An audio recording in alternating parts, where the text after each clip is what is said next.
Tu crois que tu es nul en anglais, alors écoute ça.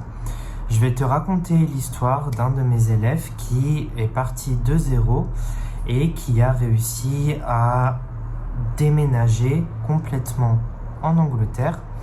Et on va commencer du coup par son parcours d'apprentissage et comment est-ce que toi, tu peux améliorer le tien et comment est-ce que tu peux réaliser tes rêves aussi en anglais.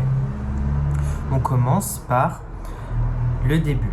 Donc, c'est une personne qui est assez jeune, qui a malheureusement perdu son emploi et qui a décidé de prendre des cours d'anglais et de profiter de son temps libre. Donc, cette personne, on a donc premièrement commencé ensemble à poser les bases, à parler de l'apprentissage de la langue, à faire un peu un point d'étape, c'est-à-dire savoir quels sont les problèmes de cette personne et comment est-ce qu'il a pu les résoudre. Ensuite, on a parlé de ses objectifs et donc de ce que lui, il aimerait faire. Et au début des cours, donc il n'avait pas forcément cet objectif-là. Donc ce qu'on a fait, c'est qu'on a amélioré globalement sa langue. Et ensuite, au bout d'un moment, il a eu comme idée, il a pensé à développer le projet de partir à l'étranger, donc de partir en Angleterre pour travailler là-bas et pour changer totalement son mode de vie, etc. Donc, ce que cet étudiant a fait, c'est simplement qu'on a commencé à prendre des cours ensemble, on a établi un plan ensemble. Lui, de son côté, il travaillait donc sur certaines choses, donc sur certains devoirs que je lui donnais. Mais si jamais vous êtes tout seul, vous pouvez faire tout simplement imaginer que vous avez, donc si vous voulez vous concentrer sur des situations quotidiennes, ce que vous pouvez faire, c'est tout simplement essayer de travailler la compréhension orale et essayer de travailler l'expression orale.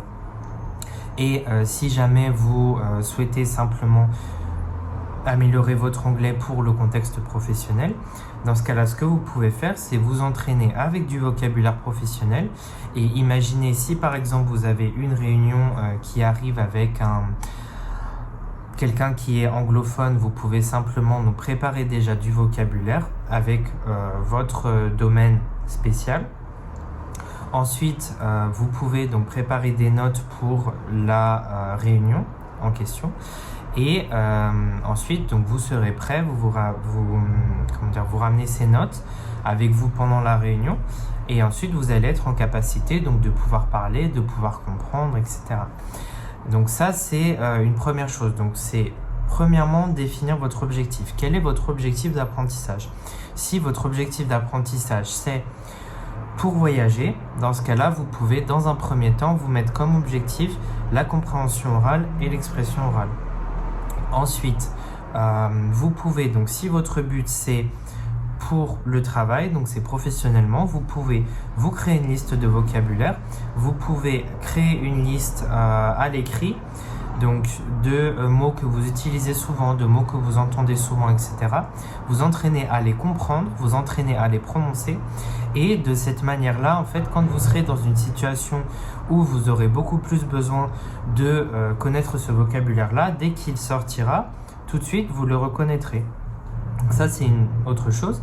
Et si donc vous avez le voyage, vous avez le côté professionnel et vous avez également, si jamais c'est pour les études, dans ce cas-là, regardez quels sont les programmes qui sont abordés par votre université, par votre collège, par votre lycée.